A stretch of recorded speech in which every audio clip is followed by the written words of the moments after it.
Tá bom. Deus fez... Apareceu o universo. De onde que veio Deus? Aí entra na área da filosofia. Aí é uma pira que não dá, né?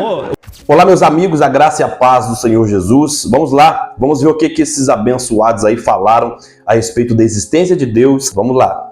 Veio um filósofo e falou assim: professor, tudo que você falou aí é muito legal e tal, mas você não consegue me responder essa pergunta. Quem criou Deus? Mas o Igor, essa é uma pergunta filosoficamente equivocada. Sim. Um bom filósofo jamais faria essa pergunta, não é, Rodrigo? Não, e ela é feita... Eu ia até trazer... Eu acho que eu te dei outra vez o meu livro, O Ceticismo da Fé. Sim. Dei pra minha mãe, inclusive. Eu ia trazer outro hoje, mas ficou tudo na Jovem Pan lá, viu, de manhã. Tá, mas eu vou trazer bem. da próxima vez. Aí entra na área da filosofia. Permita-me falar o nome Big Bang aqui para me referir apenas ao start inicial do universo, claro. sem entrar nos pressupostos químicos e físicos que não é minha área. O que havia antes do Big Bang? Ou seja, desse start inicial? O nada. É o nada absoluto. Porque um ponto de comum acordo entre ateus e design inteligente, eu acho que qualquer um concordaria comigo no sentido seguinte: antes do ponto inicial do Big Bang, não havia gravidade, não havia tempo, não havia espaço. Não tinha nada. Não tinha nada. Era o nada absoluto. Tá certo? Mas aí vamos partir de uma questão filosófica que é repetida por vários, desde Parmênides na Grécia Antiga, que os latinos traduziram como ex nihilo nihil fit, do nada, nada se faz. Se não havia nada... E na verdade, é até uma pergunta que ela buga a mente do ser humano em si, né? Poxa vida, se tudo foi criado por Deus, então quem criou Deus, né? Porque na verdade, a mente do ser humano ela não consegue compreender algo que sempre existiu, até porque a mente do homem foi criada também, né? Então, é uma questão bem complexa, mas uma pergunta muito interessante. Hoje há algo ao invés de nada. Então, é mais lógico supor que havia algo. Agora, esse algo que havia, para formar tudo que existe, tem que ser um algo que não está preso ao tempo, porque o tempo veio depois dele. Esse algo não pode estar preso ao espaço, porque o espaço veio depois dele. Ele não pode estar preso à gravidade, ele não pode estar preso a nada. Então tem que ser um algo que seja, no sentido do nosso tempo, atemporal. Não que ele não tenha um tempo próprio dele, mas esse tempo aqui teve um começo, então ele tem que existir antes. Então ele não pode ser temporal, ele não pode ser espacial, porque o espaço não existia. Ele não pode ter começo, porque ele começou todas as coisas. Então tem que ser, seja lá o ET que fez tudo isso, ele tem que ter essas qualidades. Ele tem que ser um ser dotado de vontade, porque ele resolveu fazer tudo. Ele tem que ser um ser dotado de design, porque ele criou coisas com desígnio. Ele tem que ser um ser dotado de inteligência, porque ele criou com inteligência.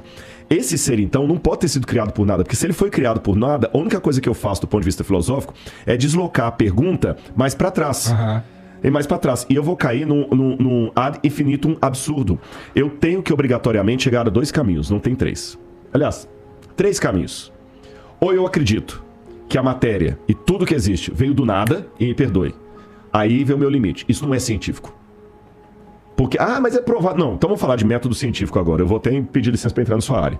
Eu li muito, desde os primórdios do método científico lá com Francis Bacon, depois as leis de Stuart Mill. O método científico ele tem que ser replicável, ele tem que ser observável, ele tem que ser visto em laboratório, ele tem que ser falseável. Por exemplo, eu até dei esse exemplo hoje de manhã. Como é que eu posso provar para você que gasolina de carro não funciona para avião? É simples, é falseável. Você pega a gasolina do carro e coloca lá. Agora, não é falseável dizer para você que Santos Dumont estava sem cueca quando ele se suicidou. Não tem como voltar lá e verificar isso. Tá certo? Então, dizer que algo, que tudo pode surgir do nada, sem um agente que provoque isso não é nem falseável, nem científico, nem laboratorial, nem filosófico. Mas nem os caras que pensam no Big Bang como o início de tudo, eu já os vi falando que eles não fazem ideia do que causou o Big Bang. Exatamente, mas só quando eles falam assim, existe uma diferença. Quando a frase, olha as 2 frases. Não faço ideia do que causou o Big Bang. Um agnóstico pode falar isso. Beleza. Você está sendo honesto. Não faço ideia. Mas só dele falar, não faço ideia do que causou, ele já está admitindo que houve que algo causou. E pelo menos ele está admitindo que algo causou. Ele não faz ideia de quem que é. Se é um ET, se é o ET de Varginha, se é o Bilu, se é o Deus da Bíblia. Mas ele admite que algo causou. O problema é o outro, puro, que fala o seguinte, nada causou. O Big Bang aconteceu do nada. Então ele não está sendo, com todo respeito, ele não está sendo científico, porque ele não tem como me provar que coisas surgem de não coisas. Estou falando filosoficamente falando. Por que eu não tenho medo de aparecer um tigre aqui agora e sair devorando todo mundo? Porque não tem como surgir um tigre, do nada. Exatamente. Se um tigre não pode surgir do nada, por que toda essa estrutura que a gente viu pode surgir do nada? Então eu sou obrigado a trabalhar com uma causa primeira. E essa causa primeira, para ser, do ponto de vista filosófico, uma causa que justifica o surgimento de tudo, aí eu estou usando aqui Aristóteles, isso é Aristóteles, essa causa tem que ter essas características, ela não pode ser presa ao tempo, ao espaço e tudo mais. Ah, mas se alguém causou a causa, eu só estou deslocando a questão para trás. Aí que eu falei que tem as 3 possibilidades. Ou eu vou cair no absurdo de falar que o universo surgiu sem causa, o que não faz sentido, ou eu vou falar que sempre teve uma causa causando outra causa, eu vou cair no infinito absurdo, que também não faz sentido, porque tem evidências que o universo começou, ou eu caio num terceiro, que para mim é o mais lógico. Houve uma causa primeira que formou tudo isso, e quando eu vejo as características dessa causa primeira com o Deus que a Bíblia apresenta, eu vejo que dá match. Você entendeu? Esse é o ponto, da match. Agora, é lógico, isso aqui, eu não estou com isso provando que a Bíblia está certa, tem que ver os limites. O que é que eu estou provando, o que eu não estou provando.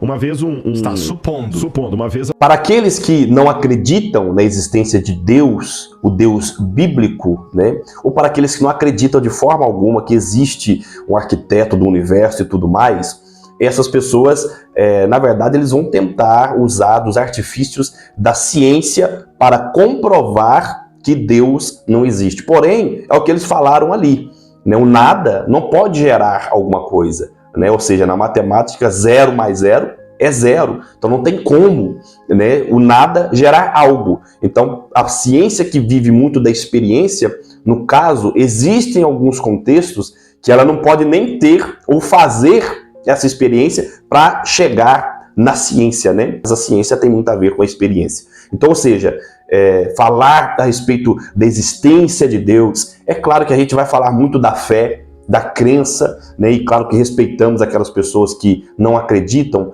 porém, irmãos, já são muitos os fatos, e não estou falando nem teológico ou bíblico, não, muitos os fatos que comprovam a existência de Deus. Aliás, muitos ateus, cientistas, estão aí mudando a sua forma de pensar, estão começando, na verdade, a acreditar, a ter a certeza de que existe um arquiteto do universo. Alguns não chegaram ainda a acreditar, não no sentido do Deus bíblico, e outros estão, sim, passando a acreditar no Deus bíblico. Mas e você, o que você pensa a respeito de tudo isso? Fique à vontade para deixar a sua opinião aqui nos comentários. Então está aí, o vídeo é esse. Se você gostou, deixa a sua curtida, inscreva-se no canal e ative o sininho das notificações. Que Deus abençoe. Até o nosso próximo vídeo.